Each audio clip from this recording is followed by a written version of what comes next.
Well, folks, don't let your pupper see this video. You see, today we have another conspiracy at our hands. Like this video, share this video. Welcome on in if you're brand new. Welcome back if you're an OG. Roll it. Why do we have these weird structures that no one can really explain? And aliens. When you think about the fact that there's so much evidence that we were hit by comets, that we were hit by large objects. Like, I didn't know about that enormous crater that's in Antarctica. U.S. government's like, something's going on with Antarctica. There's some... Yeah, guys, wait for it. And recently, and when I say recently, it's still been some time, and they released a video where they shot down an asteroid in space. I'm not sure if you guys saw that or not, but we had a video. So we developed a technology to destroy asteroids in space, which is good if it's true, right? I'm only saying if it's true, right? I don't know whether it's true or not. But what happens when we have like a 10-kilometer asteroid coming for Earth, right? Are we gonna be able to then destroy it? It's good. It's kind of comforting that we have made that technology, but we need to do better. Activity up there. We want to find out what's going on.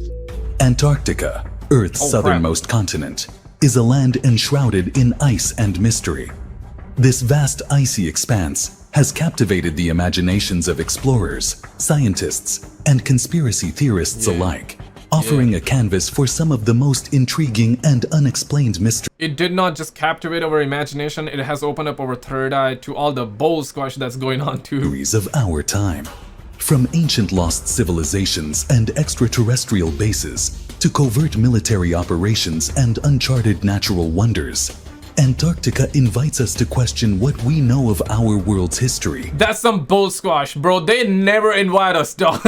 They would never invite us. They hope that you never come. And if you do come, they would hope that you get hit with dementia. No disrespect to anybody that has, but they would hope that you get hit with dementia so you forget everything that you know. It's present, and the possibilities that lie hidden beneath kilometers of ice. And now, a former U.S. naval officer has stunned the whole world by revealing to have seen the entrance to a secret alien base and UFOs while on duty in the Antarctic. But could this claim be true? And is there something the U.S. government is aware of? The alien hypothesis in Antarctica is bolstered by numerous accounts of UFOs and strange phenomena. Reports of silver discs darting across the sky, often at speeds and with maneuvers beyond the capabilities of known aircraft, are common among those who have worked or lived on the continent. Yeah. These UFOs are really faster than the chihuahuas that we have on planet Earth, bro. Like, it's insane, lend credence to theories that Antarctica is a hotspot for extraterrestrial activity, possibly serving as a base or a waypoint for alien visitors.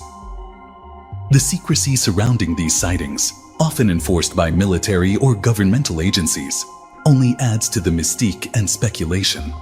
But it's worth noting that while rumors of extraterrestrial activity have circulated for years, there are accounts claiming an extraterrestrial presence in Antarctica today. Damn. In July 2018, U.S. conspiracy theorist investigative journalist Linda Moulton Howe, who has received awards for her paranormal research through the website earthfiles.com, interviewed a whistleblower who, under the condition of anonymity, provided classified information regarding Antarctica.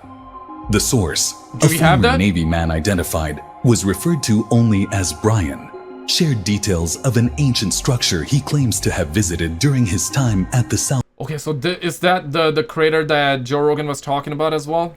Because yeah, I believe I've seen a picture of a crater too, where an asteroid might have landed or crashed rather. Brian, who claims to be a retired U.S. Navy first-class petty officer flight engineer, serving in a squadron called Antarctic Development Squadron 6, reported he was a part of a crew that flew through a no-fly zone above Antarctica and saw UFOs, aliens, and a giant entrance hole to an alien base.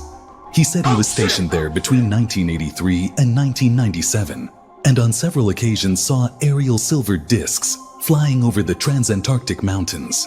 In the interview with Mrs. Howe, Brian claimed there is a top-secret collaboration between humans and aliens, with Antarctica a major research ground for the projects.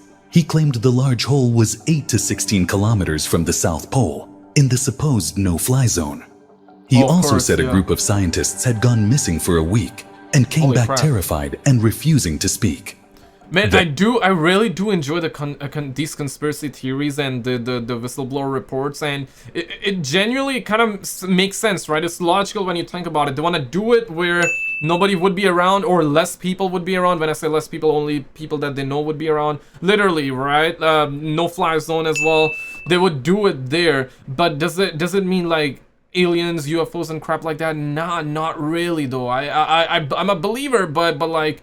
But we need more though. Why is it never enough, right? Like, have you guys always I always ask this question to me, right? Like, why is it never enough? Do you guys always ask this too? Like, you would see videos. We all see videos, right? Like, a lot of the videos seems genuine, and they are very unexplained videos, are very mysterious, and shows us the UFOs flying and whatnot. And a lot of you probably believe in the topic as well. I mean, you do. That's why you're here, right? Some of you probably don't, which is fine, and you're probably here just to entertain yourself. Nothing wrong with that either, but like, why is it never enough? Why is it never enough? Is it because like they have lied to us so much? Is it that there are so many fake videos out there? Is it that there are so many fake content creators, fake people on the internet that you just have lost trust in it?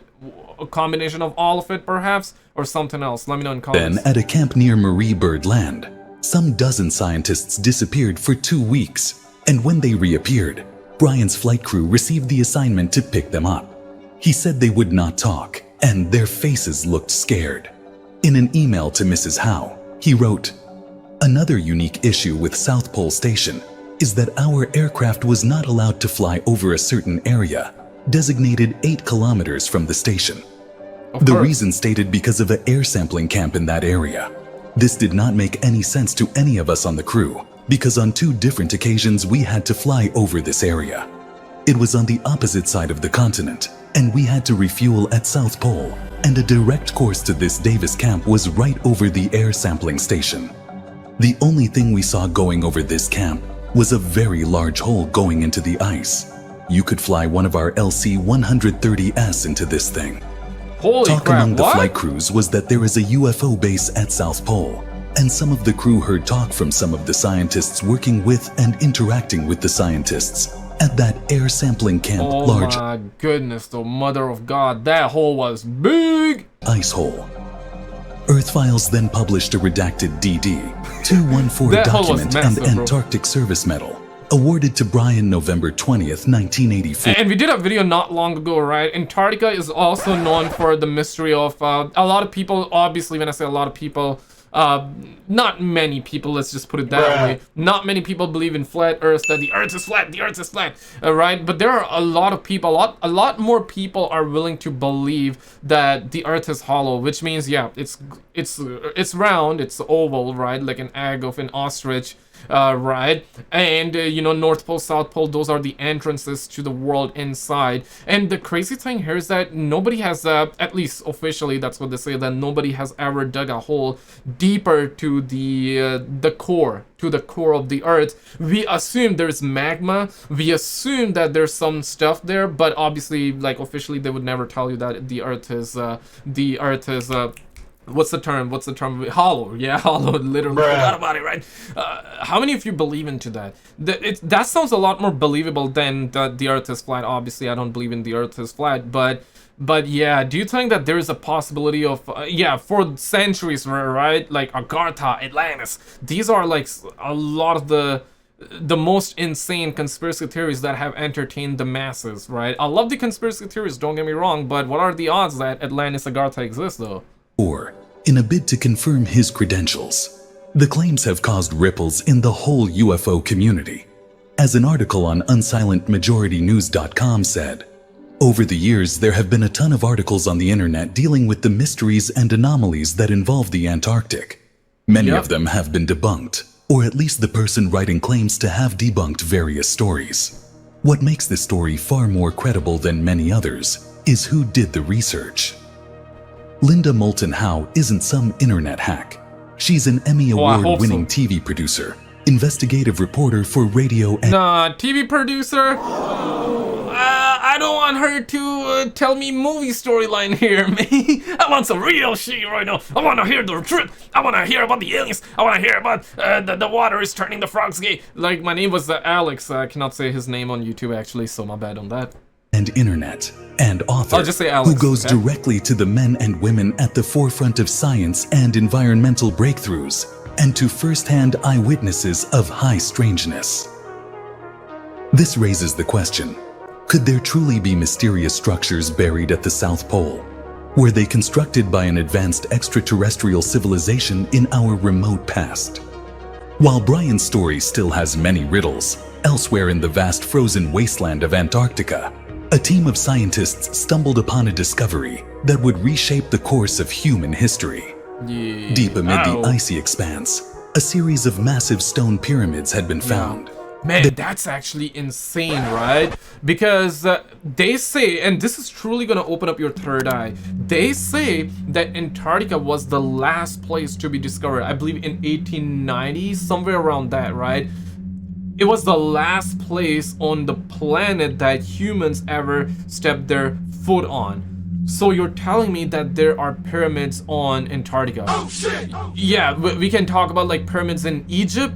Alright, like some would say it's the aliens made it. Some would say that we had technology, or the type of technology that we had back then would still allow us to make it. Right now, like everybody's baffled, right? Like my name was That Is Impossible. Love the guy James from That Impossible. All of this is baffled. We talk about it, how many times he has been baffled, I lost count. And we have been baffled numerous times as well. You and I both, right? But the thing is that, okay, pyramids in Egypt, let's agree to disagree. Makes sense, all right? Makes sense, whatever. But pyramids in Antarctica, these are structures that cannot be made naturally. Yeah, sure, mountain. Yeah, sure. A pyramid that's like weird in shape, but not like asymmetrical. Is that the word? What I mean is that it's very, very precise. It's like a perfect triangle. A perfect triangle in a place where nobody's around, first of all, and you're saying that nobody was there, right? The first person to land there was back in 1890s, something like that.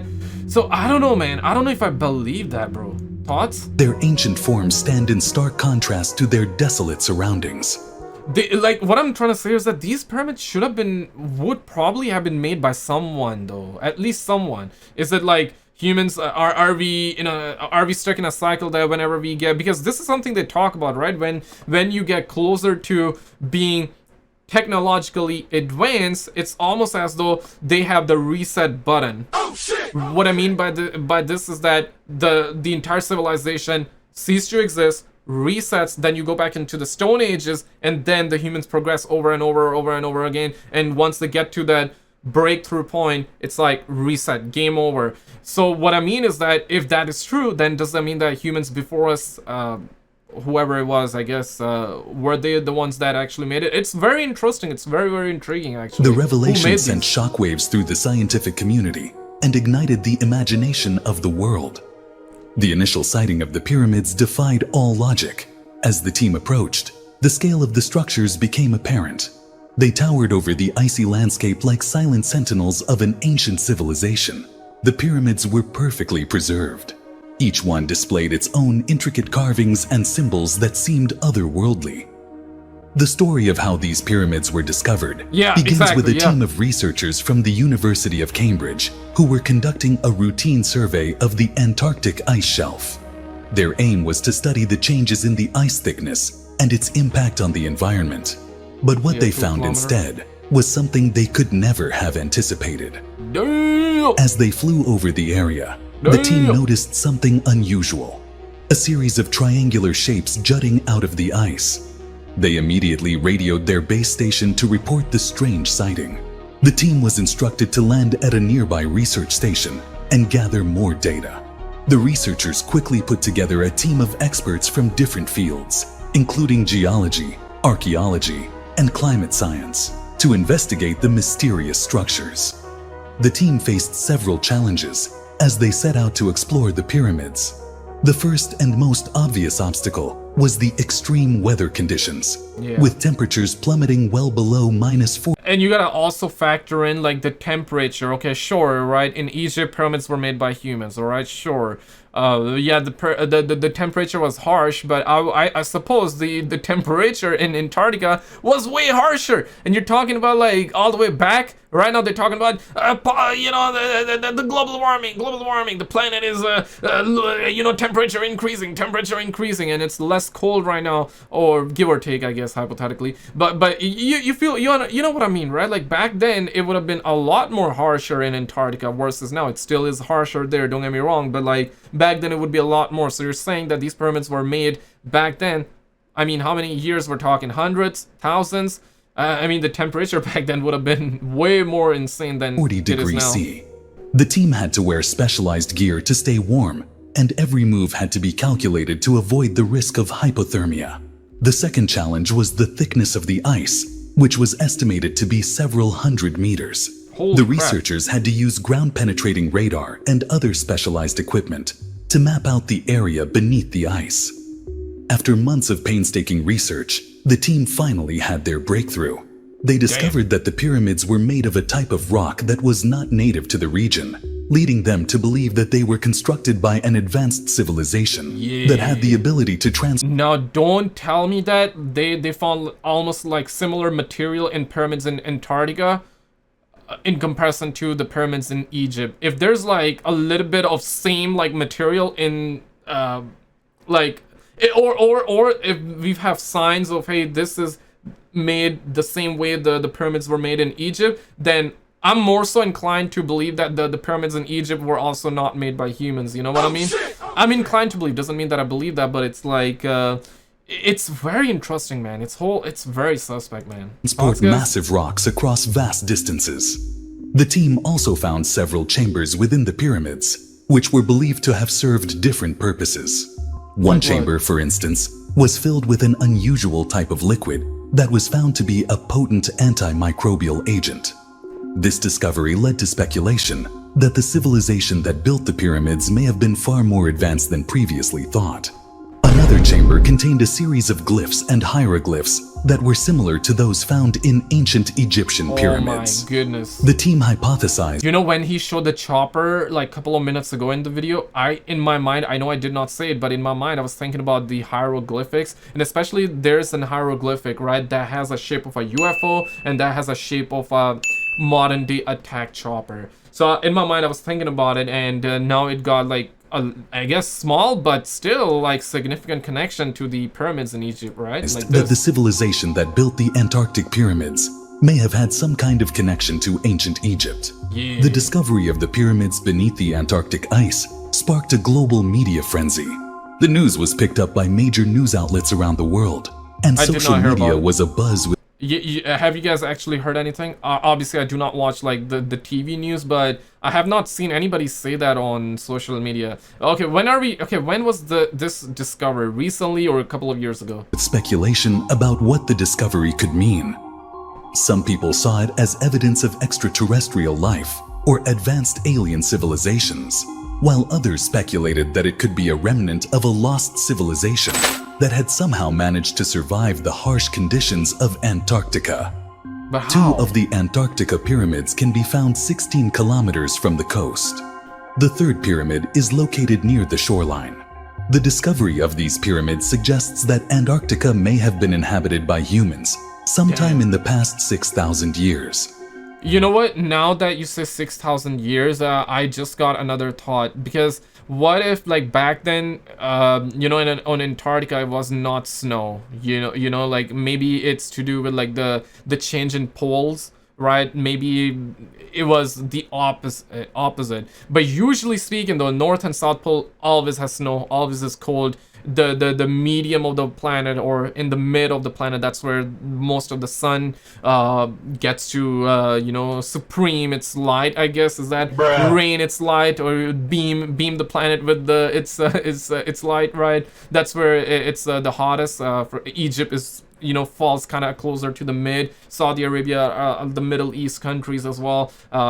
Yeah, Europe and North America, obviously a lot more in the north, so it's not that hot. It doesn't get that hot. But what if back then there wasn't snow? There wasn't as much snow. What if? It was around this time that man was building pyramids in the Old World. Charles Hapgood's research supports the possible existence of an ancient civilization on a continent which is now covered by ice. In Maps of the Ancient Sea Kings, Dr. Charles Hapgood published the Peary Rice Map of Antarctica. This 16th century map shocked the world because it showed Antarctica without ice. The Peary Rice map was found in Turkey.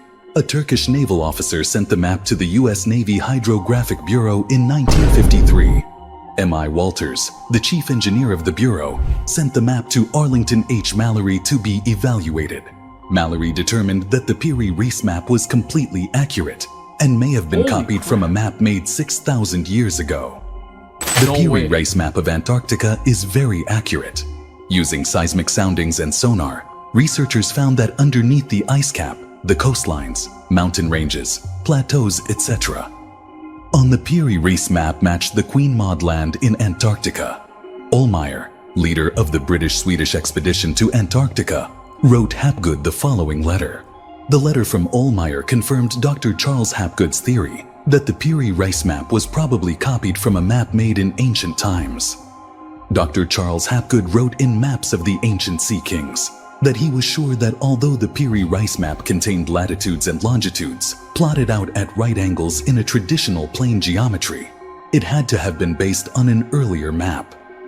Hapgood was also sure that the map was ancient in origin because the Peary Rice map creator used spheroid trigonometry, which was thought to have been invented in the 18th century, even though the Peary Rice map has been dated to 1513. No matter what the origin of the snow pyramids may actually be, the discovery of these mysterious features will increase speculation on the possible human habitation. Yeah, that honestly, it is very, very intriguing, and I think we still need answers. Guys, this was the last conspiracy that we done. We had the entire Joe Rogan podcast segment from his recent podcast as well, and you're gonna find that clip very, very suspicious and very, very intriguing as well. Check it out, and I'll see you right there.